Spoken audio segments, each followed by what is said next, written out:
Ça fait longtemps qu'on n'a pas eu le droit à un film aussi controversé.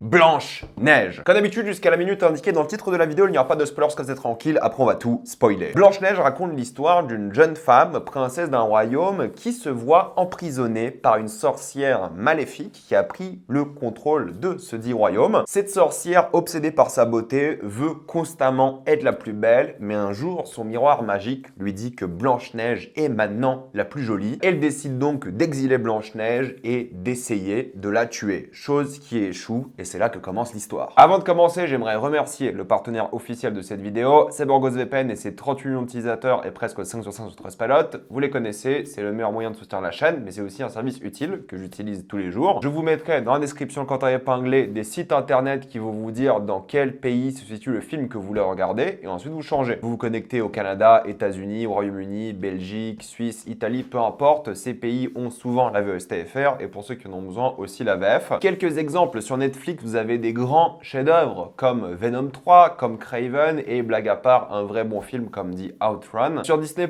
vous avez déjà des films comme Alien Romulus, vous avez des films comme A Real Pain ou même encore Vaiana 2. Si vous voulez voir des films comme Gladiator 2, il faudra être sur Paramount+. Et il faut vous connecter sur Paramount+, avec votre compte Canal si vous avez l'abonnement Paramount via Canal. Soyez directement sur l'application dédiée et il y aura plein de films aussi que vous allez aimer comme Better Man ou même Sonic 3. De la même manière, connectez-vous sur l'application dédiée Max avec votre compte Canal si vous avez l'abonnement via Canal et vous avez Flow, vous avez La Guerre des Rohirrim, vous avez Hérétique, vous avez L'amour au présent ou même Sing Sing. Et pour ceux qui veulent avoir YouTube Premium pour moins cher, oui, c'est encore possible. Il y a même des tutos qui peuvent vous aider, mais pour moi, je vous conseille de prendre un pays de l'Union Européenne parce que c'est encore plus simple, comme la Roumanie ou la Bulgarie où c'est moins cher. Et vous avez toutes les incroyables fonctionnalités de YouTube Premium pour beaucoup moins cher, de même pour d'autres services d'abonnement comme Letterboxd par exemple, où le patron sera moins cher. Et vous serez en bien plus grande sécurité avec un VPN que ce soit sur la Wi-Fi de l'université, de l'hôtel, de l'aéroport ou même de chez vous. C'est disponible sur tous vos appareils préférés. Vous pouvez partager un compte avec 7 personnes au total et c'est super simple d'utilisation. Vraiment, tout le monde peut le faire en quelques clics sans problème. Vous pouvez essayer par vous-même quand vous êtes satisfait ou remboursé sous 45 jours et vous avez une assistance technique en français 24h/7. Utilisez le lien dans la description quand épinglé afin de vous abonner à BorgosVPN et bénéficier de 83% de réduction plus 4 mois gratuits. Foncez sur l'offre. Je vous jure, en termes de polémique, on a rarement vu autant. On va faire un peu la liste, mais c'est un film qui est baigné dedans depuis le début. Très simple. Rappelez-vous, Rachel Zegler,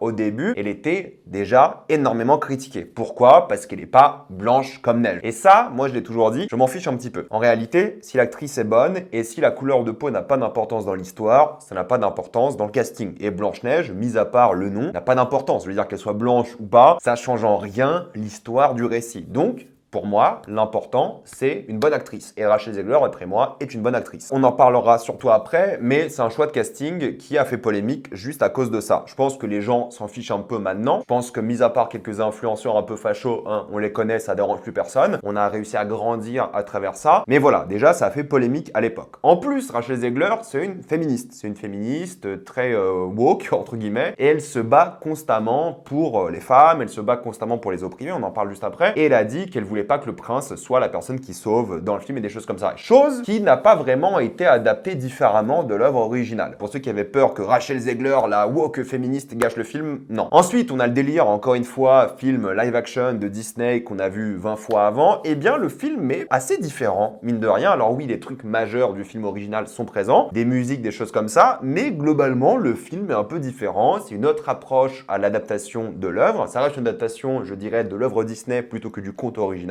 forcément, mais je trouve justement que ça arrive à se différencier. Est-ce que c'est bien, c'est pas bien, on en parle après. Ensuite, il y a la polémique avec Gal Gadot. Gal Gadot, ou Gal Gadot, je sais pas comment on dit, mais on la connaît, elle est très impopulaire sur les réseaux sociaux parce que elle est full sioniste. Et la vérité, c'est qu'elle joue pas très bien. On en parle aussi dans quelques secondes, mais le délire sionisme de Gal Gadot et Rachel Zegler, Free Palestine, ça a fait qu'en termes de marketing, de communication, elles vont pas être souvent ensemble et Disney fait moins de promos que d'habitude parce qu'ils n'ont pas envie de nombreux grosses polémiques et de ces chocs justement lors du marketing. Et bah ça c'est un problème, il y a plein de gens qui veulent boycotter le film juste à cause de Gal Gadot. Et récemment, bah, elle en parle beaucoup de son sionisme, hein, d'ailleurs Gal Gadot, elle parle beaucoup de sa relation avec Rachel Zegler. Elles n'étaient pas amies, mais elles étaient juste professionnelles, ce qui est la chose à faire, hein, quoi qu'il arrive. Tu peux pas décider des opinions politiques des gens avec lesquels tu travailles et tu leur dois le respect, c'est comme ça. Dans le monde professionnel, on peut pas tous être d'accord, c'est logique, mais voilà, forcément il y a des polémiques par rapport à ça. Une autre polémique, c'était tout le délire avec les nains. Pourquoi? Parce que rappelez-vous à l'époque, lorsqu'ils faisaient le casting du film, il y avait des acteurs nains qui étaient choisis. Ces acteurs nains, je sais pas si c'est le terme approprié aujourd'hui, je pense qu'on dit personne de petite taille, mais ils devaient être choisis pour jouer les nains dans le film, la créature du coup mythologique. Et Peter Dinklage, rappelez-vous, c'était plein à l'époque en disant bah voilà, c'est toujours pareil, nous les personnes de petite taille, on joue toujours les nains, j'aimerais bien avoir d'autres rôles proposés aux personnes de petite taille. C'est l'un des seuls à avoir percé ces dernières années, voire de l'histoire. Il n'y a pas beaucoup de personnes de petite taille qui ont réussi à percer et faire d'autres rôles que des personnes de petite taille, et il a juste critiqué ça. Et du coup Disney, ils ont surréagi. Qu'est-ce qu'ils ont fait? Ils ont remplacé les nains par des créatures en CGI. Alors ça reste des nains, ça ressemble à des nains, mais au lieu d'embaucher 7 acteurs avec un visage reconnaissable, on a droit à des créatures en CGI, en mode Uncanny Valley, on en parle juste après aussi. Donc ils ont supprimé 7 métiers potentiels qui auraient pu faire percer des acteurs de petite taille, et le pire c'est qu'ils ont embauché un autre acteur de petite taille pour un rôle qui n'a rien à voir. Et je me dis, pourquoi est-ce qu'ils n'ont pas juste pris des acteurs de petite taille pour ces créatures? C'est comme ça qu'ils les appellent dans le film. Je sais même pas s'ils utilisent le terme nain, je sais plus, j'ai pas fait attention à ça, j'avoue. Donc baigné dans les polémiques, et j'en oublie sûrement quelques-unes des polémiques pour le coup, mais c'est que ça. Et le pire dans cette histoire-là, c'est que c'est Mark Webb qui réalise, un réalisateur que vous aimez beaucoup, qui a fait les Spider-Man, 500 jours ensemble, et ça fait longtemps qu'il a pas fait un film, et là, il est venu prendre son chèque. Parce qu'on va parler de ça, Blanche-Neige, c'est un film qui est fondamentalement, je dirais pas forcément très laid, parce qu'en fait, il y a un truc qui marche plutôt bien, c'est l'idée de se dire, ok, c'est un conte, ça commence avec un conte qui s'ouvre et qui se ferme à la fin, évidemment, comme beaucoup d'œuvres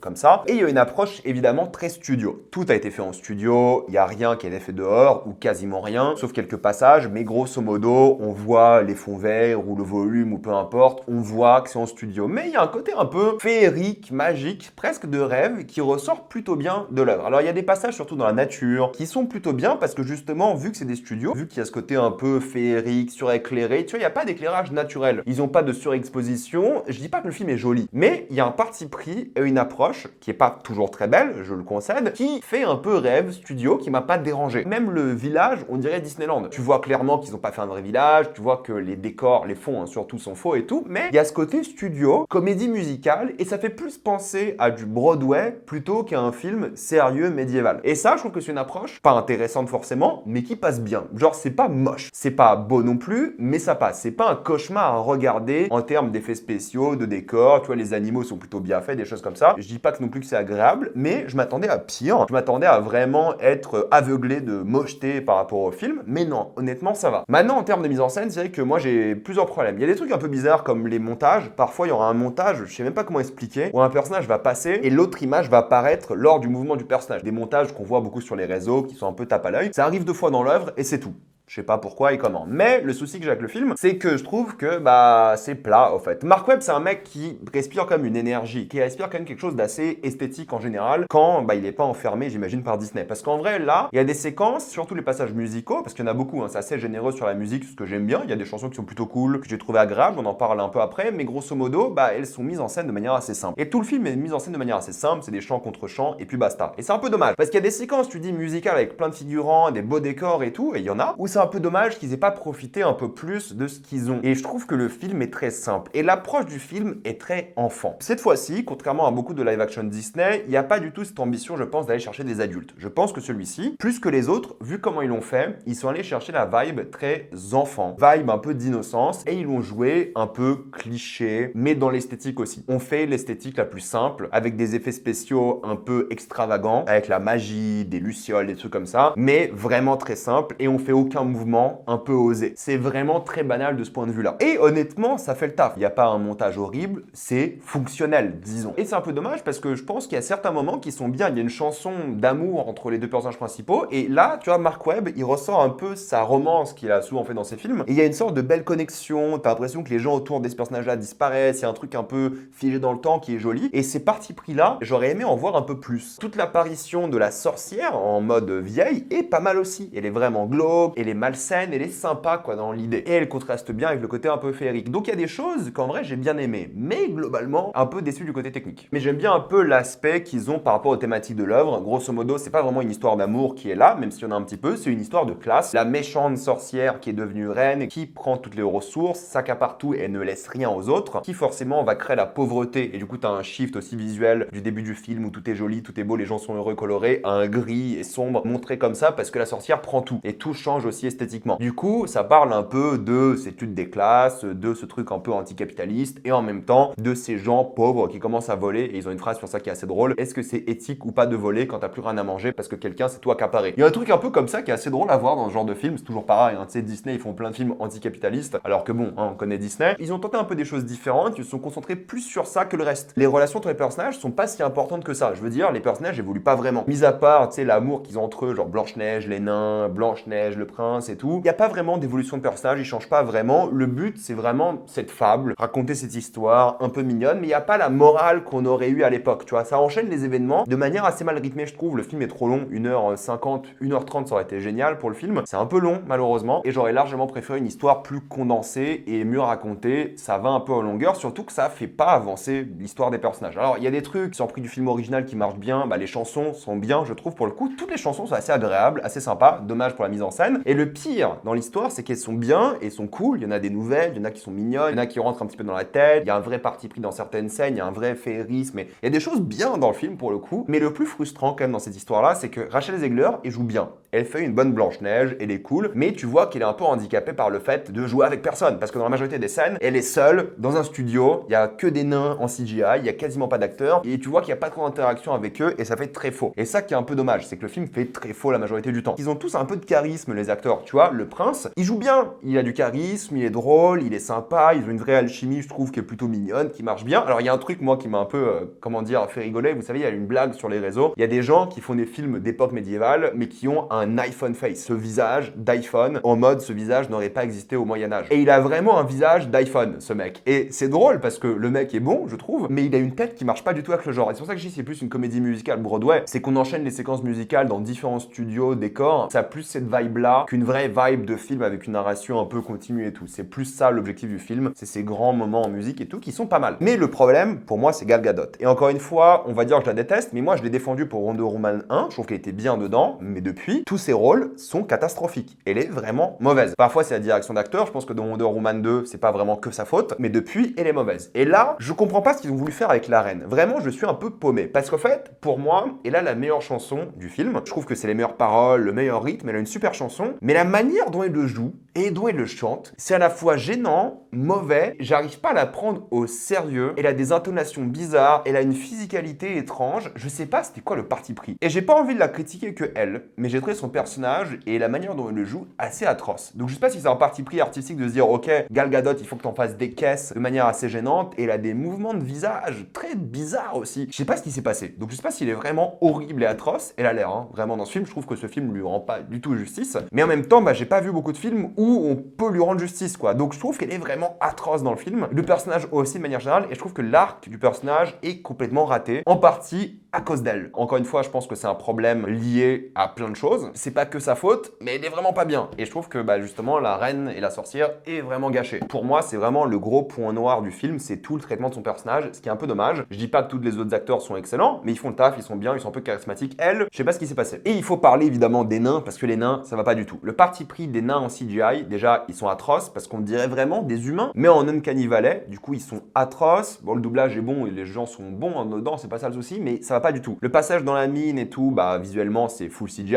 il y a rien de vrai, t'as l'impression. Et je trouve que les interactions sont mauvaises. On n'a jamais l'impression qu'ils interagissent. On dirait vraiment que tout est l'animation à certains moments, avec juste Rachel Zegler qui est là. Je vous jure, les nains sont vraiment gênants à regarder et c'est le pire parti pris. Surtout qu'encore une fois, il y a un acteur qui est de petite taille et il est bien. Ils auraient dû faire ça avec tous les acteurs nains et c'est ça qui m'énerve. Donc ouais, je suis carrément déçu des nains. Il y a aucune magie parce que bah tout en animation dégueu et c'est carrément dommage. Je pense qu'il y aurait eu plus de féerisme si c'était des vrais gens et pas pas des CGI dégueux quoi, et qui font un peu bader. En tout cas voilà, au moins ça prouve que Rachel Zegler sait porter un film, elle fait le taf, même si elle a pas volé le show non plus, elle est bien, elle chante bien, elle a du charisme, et je trouve qu'elle a géré. Pour conclure, je pense pas que vous allez vous rappeler du film. Oui, c'est pas un film qui est très beau, il n'y a pas de plan mémorable, c'est pas un film mémorable de base, c'est pas un film émouvant, mais là, en général les live action Disney, ils essaient un peu d'attirer un nouveau public et en même temps de faire plaisir aux fans du film original. Mais là, je pense que c'est pas le but du film. Là, le public, c'est les enfants. Ils se sont dit, ok, là, on va vraiment attirer les gosses plus qu'autre chose. Et c'est un peu l'objectif. Et je pense que les enfants vont bien aimer parce qu'il y a un peu ce délire magique, mignon, un peu musical, réussi. Il y a des bonnes chansons, les gens chantent bien, presque tous. Honnêtement, c'est pas mal. Je vais jamais m'en rappeler, je vais jamais le revoir de ma vie, mais j'ai pas trouvé que c'était une torture. Oui, c'est trop long. Oui, les nains sont atroces. Mais mis à part ça, ça va. Il n'y a pas forcément de bonnes idées, mais c'est pas une catastrophe. Donc, avec des enfants, pourquoi pas. Les autres, je pense pas que vous allez vous en rappeler, mais je pense pas que vous allez détester non plus. Donc, maintenant, on va passer en spoiler.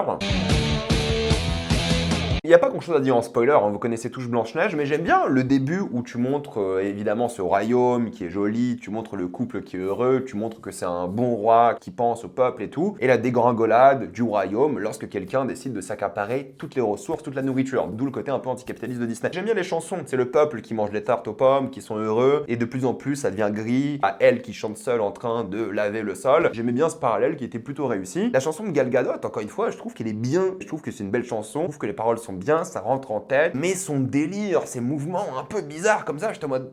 Qu'est-ce qui se passe quoi? Son visage qui fait des grimaces tout le temps, j'étais en mode mais quoi? Pourtant j'aime bien la séquence dans la forêt, quand elle rentre dans la forêt, elle est vraiment hantée par les arbres, les animaux, la nature, elle se fait attaquer, elle tombe dans l'eau. Il y a un côté un peu sinistre qui est plutôt réussi, et j'aime bien l'aura que dégage Rachel Zegler, sa gentillesse, sa bonté, et t'as l'impression qu'elle transforme tout le monde en quelqu'un de gentil. C'est pour ça que la chanson Whistle, quand ils sont justement en train de nettoyer la maison, mais j'ai trouvé magique entre guillemets. Il y a ce féerisme, c'est bien, c'est mignon, c'était bien. Mais tu vois qu'elle est seule dans la pièce, et c'est un peu bizarre. Et tout le passage dans la mine, encore une fois, horrible, vraiment affreux, il n'y a rien à dire de plus, c'était vraiment pas bien. Et puis l'alchimie qu'elle a avec le prince, mis à part son iPhone face, en vrai, elle est cool. La chanson Princess Problems, je trouve qu'elle est bien, elle est catchy, t'es engagé dans l'histoire, j'aime bien justement, c'est l'une des seules séquences où la caméra se balade un peu et il traverse justement cette forêt. J'aurais aimé en voir plus quand il tombe amoureux et tout le monde disparaît autour d'eux, je trouve que c'est une scène assez jolie. Et puis la fin est globalement mignonne, encore une fois, quand elle reconnaît le peuple, quand elle dit le nom des gens, leurs anciens métiers, comment ils ont été corrompus, que la beauté au final elle est pas extérieure mais surtout intérieure, c'est une belle conclusion. Et comment cette avidité, que ce soit de beauté ou de ressources, tue et punit quelqu'un. Mais c'est un peu léger, je trouve. Ils auraient plus dû jouer la fable, la morale. Là, ça fait plus, tu sais, on va faire une comédie musicale avant de raconter une histoire. C'est ce que je disais. Mais au moins, le passage avec la sorcière en mode vieille est pas mal. Ils ont joué un peu le côté sinistre. C'était sympa. Elle fait un peu bader.